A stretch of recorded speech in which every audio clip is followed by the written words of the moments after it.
এখানেই ভুবনেশ্বরে একটা পার্ক আছে, ওই পার্কটা ঘুরে দেখার জন্য।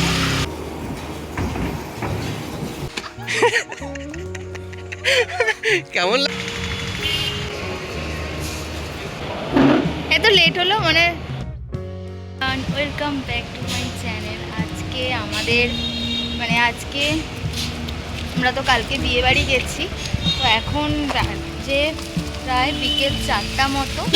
তো এখন আমরা বেরিয়েছি হচ্ছে এখানে ভুবনেশ্বরে একটা পার্ক আছে, ওই পার্কটা ঘুরে দেখার জন্য। তো চলো ওই পার্কে যাব। আবার এদিকে বৃষ্টিও পড়ছে, জানি না কতটা ঘুরতে পারবো।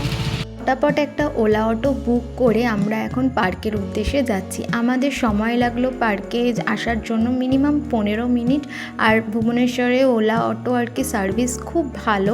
তো যাই হোক, আমরা এখন পার্কে ঢুকছি। আর পার্কে ঢোকার আগে এখানে টিকিট কাটতে হয়। টিকিটের মূল্য এক একজনের 100 টাকা। তো টিকিটের মধ্যে আমাদের 3টে রাইড ফ্রিতে ছিল। তো যাই হোক, পার্কে ঢোকার পরে দেখলাম যে এত ফাঁকা, আমি জীবনে এরকম পার্ক দেখিনি।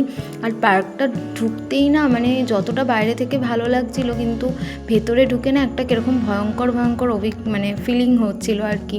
তো যাই হোক, ভয়ে ভয়ে আর কি পার্কে ঢুকলাম। যেহেতু টিকিট কেটে ফেলেছি, এখন তো পার্কে ঢুকতেই হবে। তো যাই হোক, এখানে এই কার রাইডটা আমার বেশ ভালো লেগেছে, আমিও চড়েছি, কিন্তু ভিডিও আমার ক্লিপ করা হয়নি। তো আমার হাজব্যান্ডের আর মেয়েটাই করলাম। তো যাই হোক, এরপর একটা ওয়াটার রাইড আছে। আর এই ওয়াটার রাইড চড়তে না আমার খুব এক্সাইটেড লাগছিলো, বেশ ভালোও লাগছিলো। একটু ভয় ভয়ও পাচ্ছিলাম। তো আমার মেয়ে আর হাজব্যান্ড একদমই ভয় পায়নি। দেখো, একদম হালকা জল এখানে ছেড়েছে।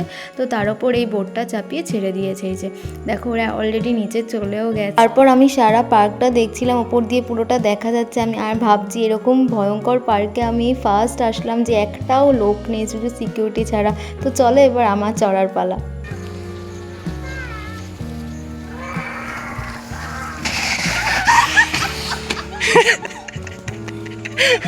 কেমন লাগলো?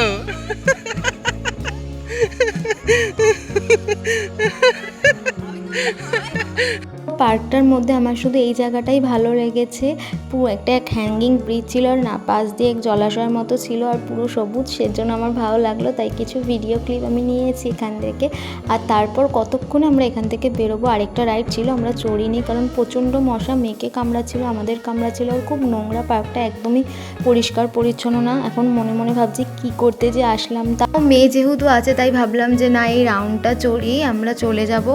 আর আমরা এখন যাব আরেকটা জায়গায়। চলো এখন বেরোনো যাক। এই যে আমরা দেখো বেরিয়ে পড়েছি, আর দেখো পুরো ফাঁকা, সামনেও কেউ নেই, কেউই নেই এখানে পার্কে ঢোকার মতো। অবশেষে নমো করে আমরা বেরিয়ে পড়লাম। এখন যাচ্ছি আমরা ভুবনেশ্বরের একটা মলে।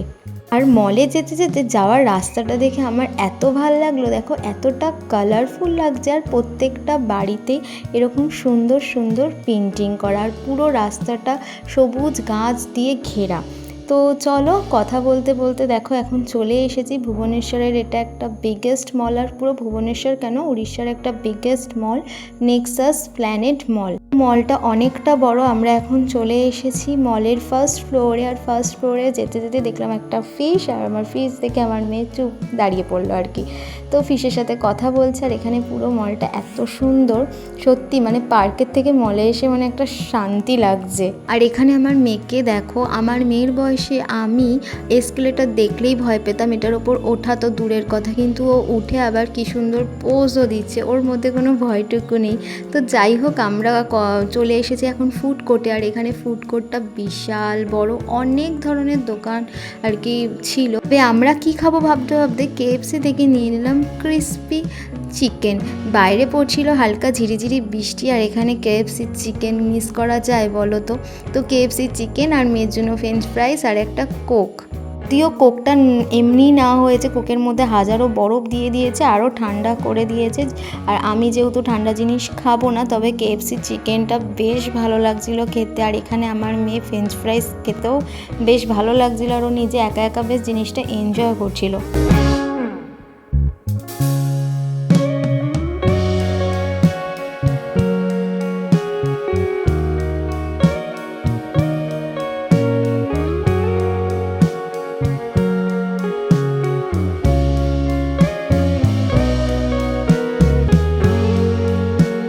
ঘোরাঘুরি করে পেট মন সবটাই শান্ত করে নিয়েছি। এবার আমাদের হোটেলের উদ্দেশ্যে রওনা হওয়ার পালা। তো হোটেলে যাব, হোটেলে গিয়ে এখন লাগেজ গুছিয়ে আমরা বের হব। দেখো অলরেডি হোটেলে চলে এসেছি, এবার আমরা বেরিয়েও পড়ছি। তো চলো ব্লগটা আমি আজকে এখানেই শেষ করছি। ব্লগটা কেমন লাগলো অবশ্যই কমেন্ট করে জানাবে। ব্লগটা ভালো লাগলে লাইক কমেন্ট শেয়ার করো, আর হ্যাঁ সাবস্ক্রাইব করে আমার পাশে থেকো।